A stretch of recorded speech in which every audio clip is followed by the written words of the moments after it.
game over, they're gonna go with the tank. Don't blame you. This is the major downside with tankless. How is this taking longer? I thought it was instant. I'm Brandon Burrill, the owner and operator of Quick Water Heater Company. In this short video, I'm gonna basically go over the details and which is better, a tank water heater or a tankless. So let's get started. First and foremost, you're gonna pay almost about 2.5 times the amount for a tankless water heater. Most people, game over, they're gonna go with the tank. Don't blame you. They don't need a lot of maintenance. They generally just work until they leak and then you replace it and that's it.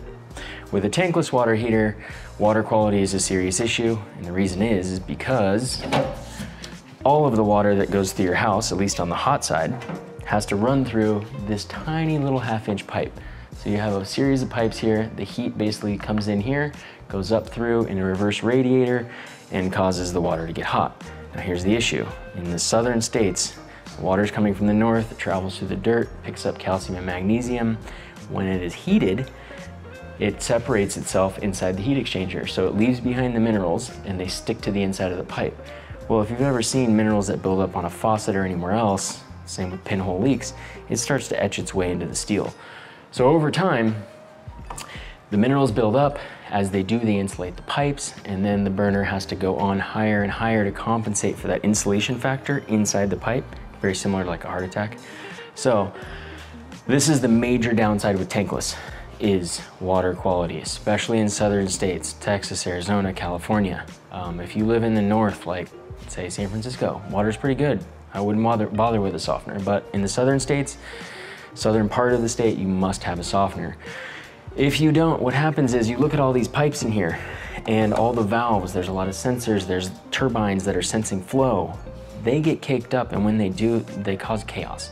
They stop working properly. These were really not designed for hard water, and so when you pump hard water through them, it clogs them up, causes issues, error codes, and you're calling us.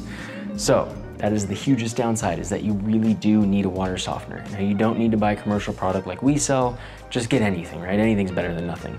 But if you don't, you'll have a problem. The other thing is, if you get a model that does not have recirculation, here's something to consider. The water starts here. It has to go through all of the pipes. It has to sense the water's going on, and then it starts heating. Now, in a tank water heater, the water's hot right away. So as soon as you call for water, it starts at the first point right here and goes up. Now, like I said over here, it has to start from here, go through the whole system, and then come out. There's about a 15-second delay. So if you're used to water from your tank, and then you get a tankless, you're like, how is this taking longer? I thought it was instant. It's not instant. The reason why, it's got to pump the water through the turbine, let it know it's on, it's got to turn the gas on, and then it starts heating. Plus the water has to travel all the way through the heat exchanger and back out. So that's a huge downside. You can eliminate that by getting a recirculation pump, which is key. I highly suggest you get one, but then if you're moving water through the heat exchanger constantly, you have to have a water softener. If you don't, it's going to cake up the heat exchanger and you're going to have problems.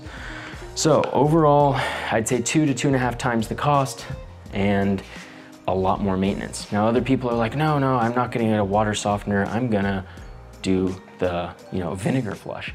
Here's the issue. When you put acid on metal, it slowly etches away. And also too, if you're the guy who either inherited a tankless or you just neglected it for a long time, I would say probably don't do anything with it, just leave it alone. The reason why, as soon as the minerals are in here, they've started to eat into the metal.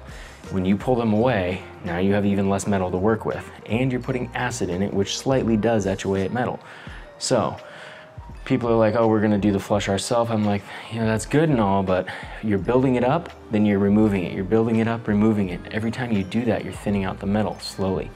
So I'd suggest, if you're willing to get a softener, tankless all day, every day, with recirculation. If you don't, you're gonna notice a little bit of a lag, and that's annoying.